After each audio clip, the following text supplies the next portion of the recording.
तो स्वागत है सभी का फिर से एक नई वीडियो में। इस वीडियो में हम बात करने वाले हैं आईजीएल की, यानी कि इंद्रप्रस्थ गैस लिमिटेड। ये एक गैस प्रोवाइड करने वाली कंपनी है, किचन गैस आप यहाँ पे बोल सकते हो। तो यहाँ पे क्या क्या चीजें हैं, एक तो इंटरिम डिविडेंड का यहाँ पे एंड रिकॉर्ड डेट का अनाउंसमेंट है, फाइनेंशियल रिजल्ट भी यहाँ पर है।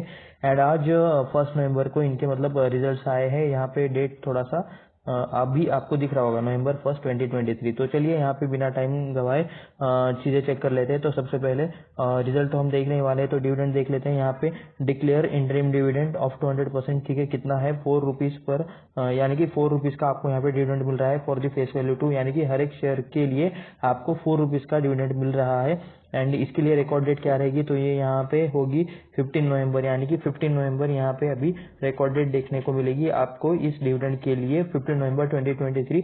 तो 15 नवंबर तक आपके डीमैट अकाउंट में डिलीवरी में ये शेयर बाय होने चाहिए, तभी आपको ये डिविडेंड मिलेगा। तो इस बात का आप यहाँ पे ख्याल रख लेना। तो चलिए नीचे आते हैं एंड आप यहाँ पे नीचे देख सकते हो नंबर है करोड़ में। एंड ये है यहाँ पे स्टैंड अलोन ऑडिटेड नंबर्स। तो यहाँ पे मैं इन्हें जितना चाहिए उतना मैं यहाँ पे जूम कर लेता हूँ। तो लेट्स सी क्या क्या हमें चीजें देखनी है।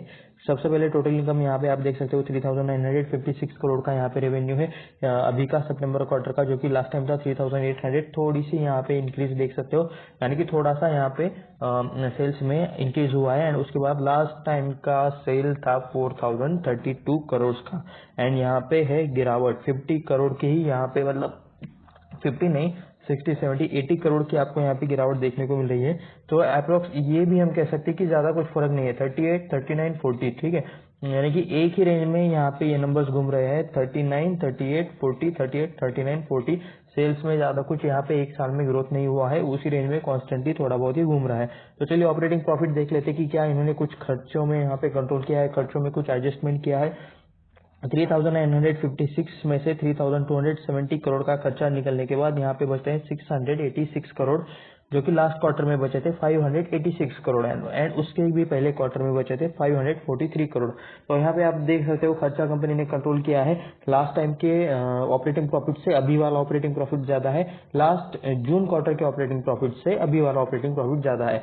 543 का 586 हुआ, ओके 543 का 686 हुआ एंड 586 का 686 हुआ। तो यहाँ पे आपको दोनों साइड पर ग्रोथ देखने को मिल रही है। तो डायरेक्टली हमें देखना है net profit, profit for the period, जो कि यहाँ पे 7 नंबर पे लिखा हुआ है, आप यहाँ पे देख सकते हो। प्रॉफिट फॉर द पीरियड कितना है 534 करोड़, जो लास्ट टाइम था 438 करोड़ एंड उससे पहले था 460 करोड़। तो ठीक है, नंबर्स अच्छे हैं, आप यहाँ पे कह सकते हो। रेवेन्यू में कुछ ज्यादा चेंजेस नहीं मिले, लेकिन प्रॉफिट इन्होंने अच्छा खासा कंट्रोल करके रखा है, एक्सपेंसेस कंट्रोल करके रखे हैं। तो इसी वजह से आपको यहाँ पे दोनों क्वार्टर के कंपैरिजन में अच्छे नंबर्स देखने को मिल रहे हैं। तो चलिए यहाँ पे नीचे चलते हैं, ईपीएस एक बार चेक कर लेते हैं। ईपीएस में क्या ये चीजें रिफ्लेक्ट हो रही है? जी हाँ, रिफ्लेक्ट हो रही है। 5.95 का 6.26 हुआ, 6.26 का 7.64 हुआ। अर्निंग पर शेयर ईपीएस को बोला जाता है, पता ही होगा आपको। तो चलिए यहाँ पे नीचे कुछ चीजें चेक कर लेते हैं। तो ये वाला डेटा हम आ चुके हैं कंसोलिडेटेड नंबर्स पर। पहले जो हमने नंबर्स देखे तो वो थे स्टैंड अलोन नंबर्स, तो यहाँ पे भी ये नंबर्स करोड़ में है। टोटल इनकम आप यहाँ पे देख सकते हो 3884 करोड़ का अभी का सेल है। लास्ट का अभी 3800 के आसपास है एंड उसके पहले का था 3973। तो एक ही रेंज में 38 है, 38 है, 39 है, एक ही रेंज में यहाँ पे आपको सेल्स देखने को मिल रहे हैं। तो मैं यहाँ पे डायरेक्टली देखना चाहूंगा नेट प्रॉफिट की कितना आया है। ज्यादा मतलब इसके इस नंबर में स्टैंड अलोन में वैसे ज्यादा कुछ डिफरेंस नहीं है। Profit before tax, profit for the period, जो कि यहाँ पे 9 नंबर पे लिखा है, तो आप यहाँ पे देख सकते हो 552 करोड़ का अभी का नेट प्रॉफिट है, जो कि पहले था 521 करोड़। ठीक है, थोड़ा सा डिफरेंस है, थोड़ा सा ही ग्रोथ हमें यहाँ पे क्वार्टरली कंपेयर करने में देखने को मिल जाएगा कंसोलिडेटेड डेटा में। एंड यहाँ पे 426 करोड़ का हो चुका है 552 करोड़। तो यहाँ पे मतलब ठीक है ग्रोथ है, लेकिन मतलब ज्यादा कुछ आपको क्वार्टरली ग्रोथ दिखाई नहीं देगी। हाँ, लास्ट ईयर के सितंबर क्वार्टर के मुकाबले कह सकते हो कि मतलब थोड़ा सा 100 करोड़ का यहाँ पे ग्रोथ हुआ होगा, अप्रोक्स 100 करोड़ का। तो ये कंसोलिडेटेड डेटा थे। कंसोलिडेटेड डेटा थोड़ा पॉजिटिव था, स्टैंड अलोन डेटा थोड़ा ज्यादा पॉजिटिव था, ये यहाँ पे डिफरेंस है।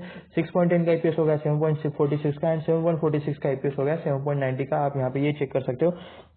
तो इसके बाद चलिए हमें यहाँ पे मतलब बाकी सारी चीजें भी हम चेक करने वाले हैं, चार्ट एंड बाकी सारी चीजें।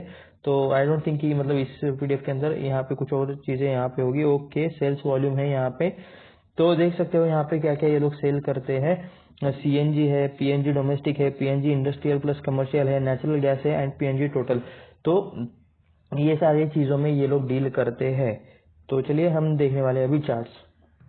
तो हम आ चुके हैं इंद्रप्रस्थ के आईजीएल के चार्ट पर, एंड ये 1 डे टाइम फ्रेम का चार्ट है। जहां तक मुझे याद है मार्केट बंद हो रहा था शायद उस टाइम पे इनके नंबर्स आए थे।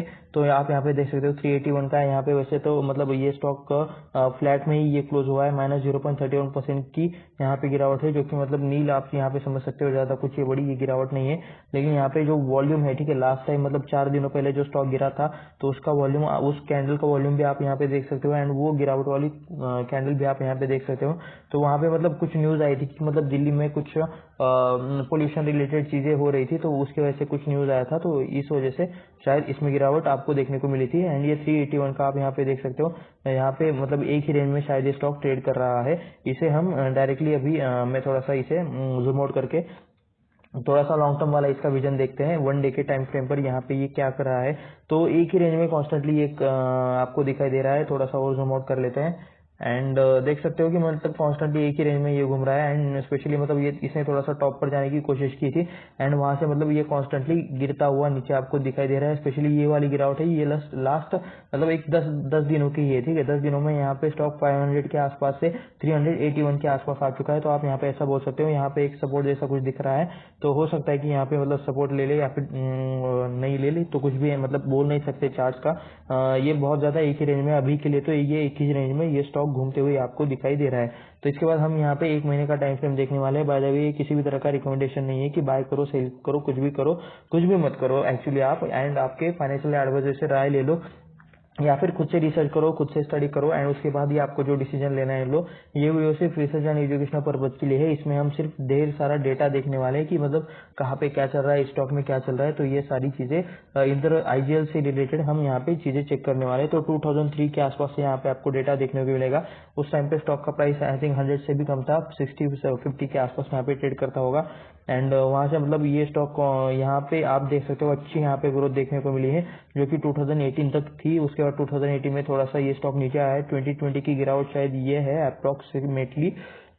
एंड वहां से मतलब आप यहाँ कह सकते हो कि तो बुल फेज में जाने के बाद मार्केट जब बुल फेज में था तो ज्यादा कुछ मतलब स्टॉक बढ़ा नहीं, जो मतलब 2020 का हाई था उसका, तो उसे ही उसने थोड़ा सा बीट करके 600 के आसपास चला गया। एंड वहां से मतलब थोड़ा सा नीचे आ गया, अभी फिर से नीचे जाने की कोशिश कर रहा है ये stock.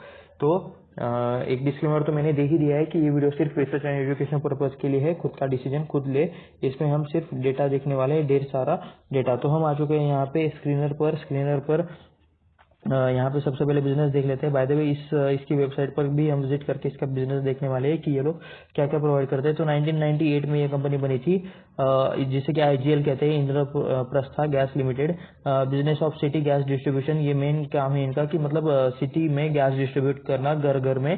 Territory of Delhi, specially ये दिल्ली में अभी ये काम कर रहे हैं। IGL is also supplies the gas to nearby regions. Noida है, ग्रेटर नोएडा, गाजियाबाद, हापुड़, गुरुग्राम, मेरठ शामिल। तो दिल्ली से कौन कौन है? बात है दिल्ली से अगर कोई वीडियो देख रहा है तो प्लीज नीचे कमेंट करके हाई फाई लिख देना, क्योंकि ये सारी मतलब नाम आपके आसपास के एरिया के।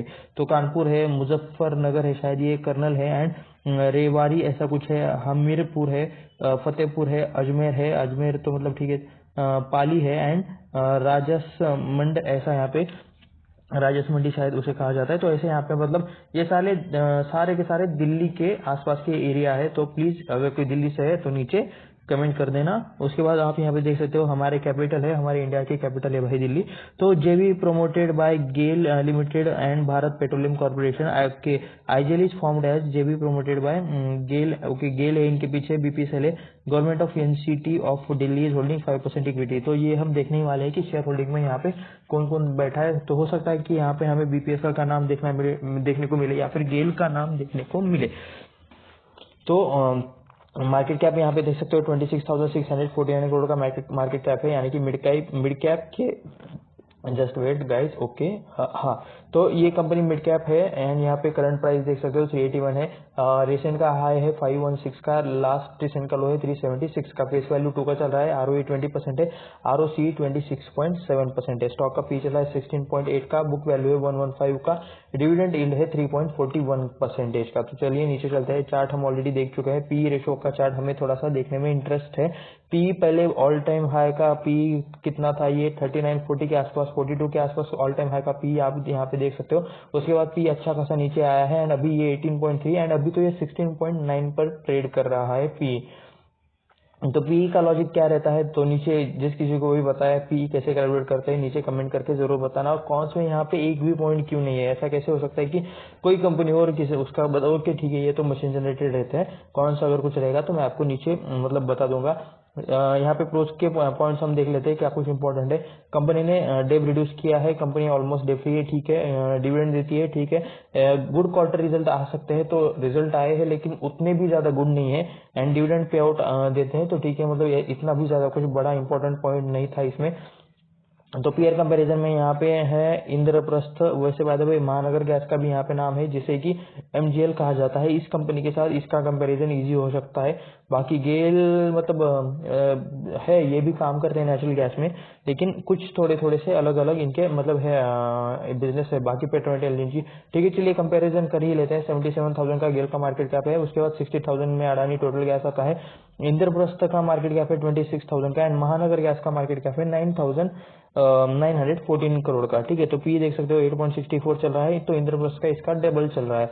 अडानी का छोड़ देते हैं, अभी मतलब कुछ मतलब उनका फिक्स नहीं है। गेल का 14 का चल रहा है, तो यहाँ पे देख सकते हो गुजरात गैस का यहाँ पे चल रहा है 20.42।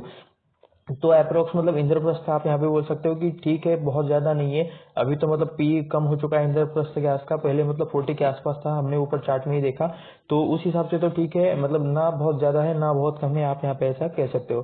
तो चलिए नीचे चलते हैं एंड बाकी के फाइनेंशियल रिजल्ट्स देख लेते हैं। क्वार्टर परफॉर्मेंस हम यहाँ पे देखने वाले हैं जिसमें सितंबर का डेटा ऐड हो चुका है, यानी कि जो रिजल्ट हमने देखे हैं वो यहाँ पे आपको देखने को मिल जाएंगे। 1305 करोड़ का यहाँ पे सेल है जो कि बढ़ते बढ़ते 1800 हो गया, उसके बाद 2400 हो गया, उसके बाद 3000 और उसके बाद सितंबर में आप यहाँ पे देख सकते हो 3459 करोड़ के सेल है। तो सेल बढ़ रहे कंपनी की अच्छी बात है, ये यहाँ पे कांस्टेंट सेल में इंक्रीज होते हुए देखने को मिल रहा है। तो ऑपरेटिंग प्रॉफिट देख लेते हैं 35, 32, 30, ओके 21%, 19%, 15%, 12%, 13%, तो थोड़ा थोड़ा ऑपरेटिंग प्रॉफिट कम हो रहा है, आप यहाँ पे ऐसा कह सकते हो। जून 2022 के बाद यहाँ पे ऑपरेटिंग प्रॉफिट में थोड़ी आपको मतलब गिरावट देखने को मिल रही है, जो पहले बहुत ज्यादा था 31%, 35% था, वो अभी 19%, 12%, 13% यहाँ पे ऐसा आ गया है। तो यहाँ पे मतलब कंपनी को अपने खर्चे कंट्रोल कर लेने चाहिए, कुछ ऐसा करना चाहिए जिनसे इनके मतलब प्रॉफिट बढ़े।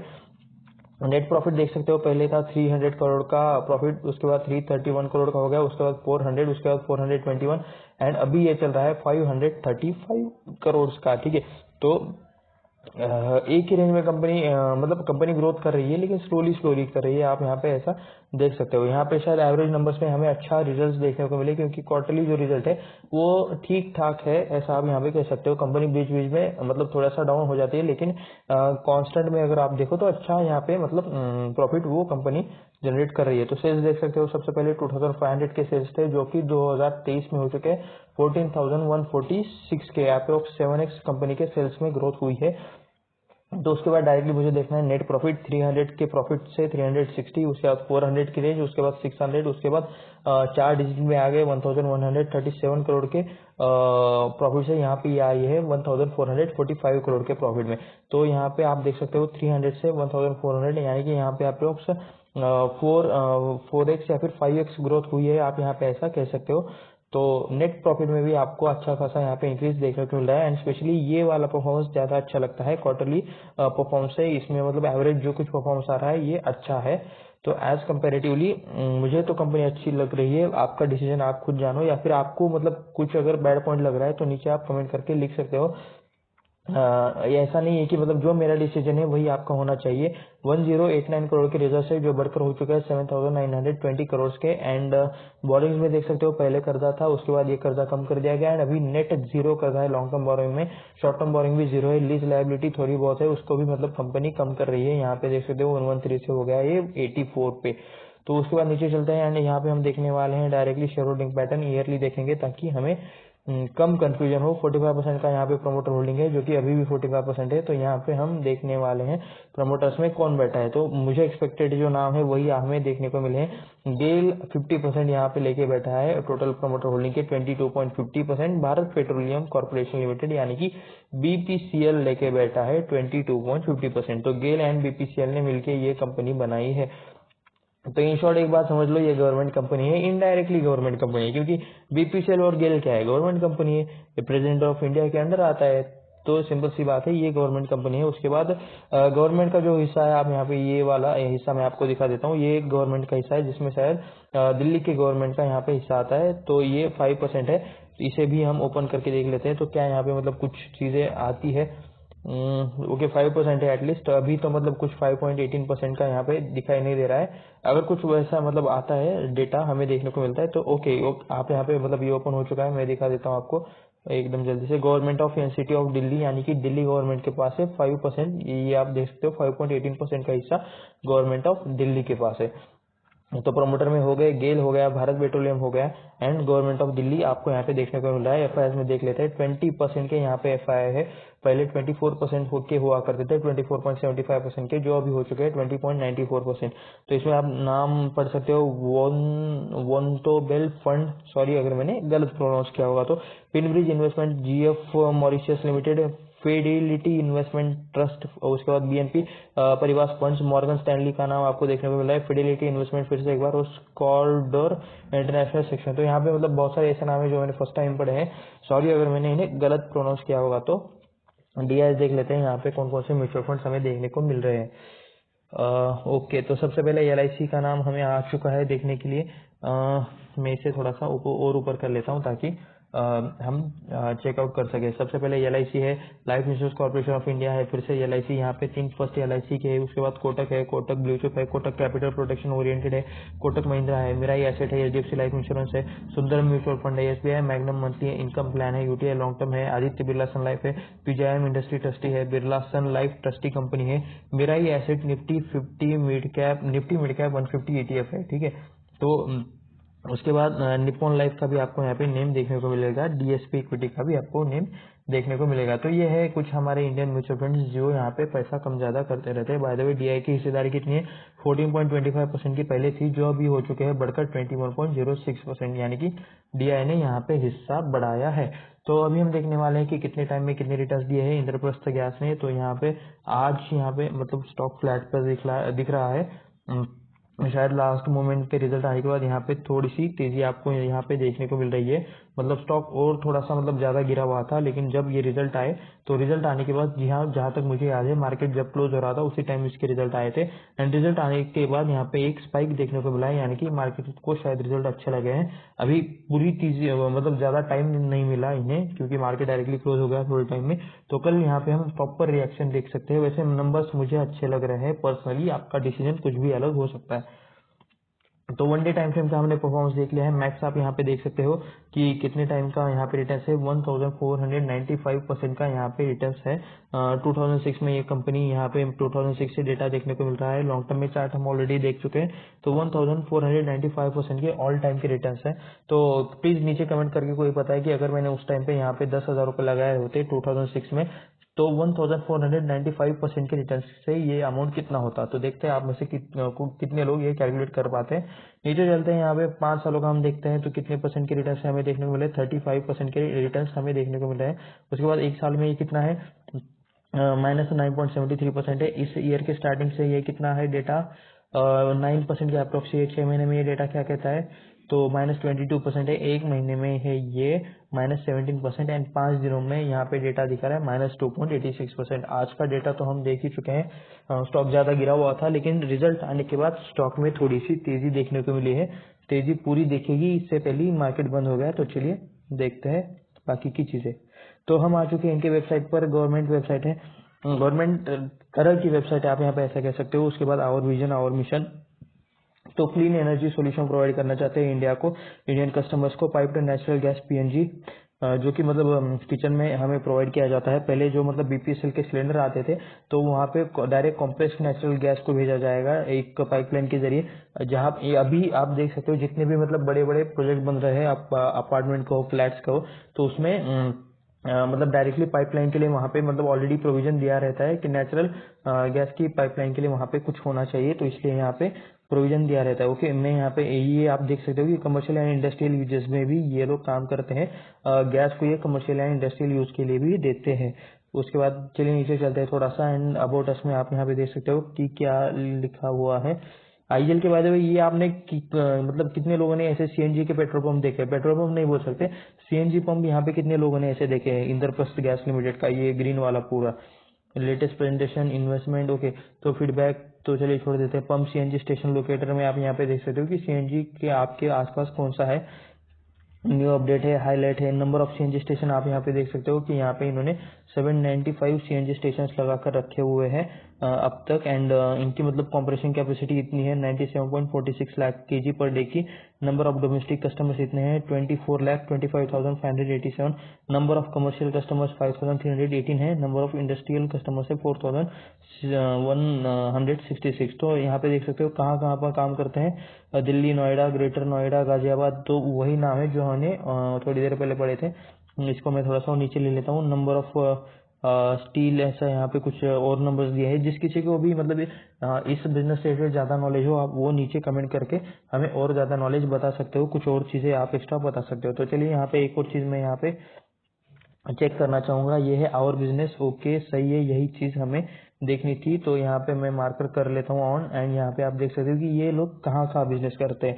सबसे पहले सीएनजी में अबाउट सीएनजी है, सीएनजी व्हीकल कह रहे हैं, सीएनजी कन्वर्जन है, सीएनजी रेट्रो फिटमेंट सेंटर है, ईएमआई स्कीम्स भी इनकी रिलेटेड यही प्रोवाइड करते हैं।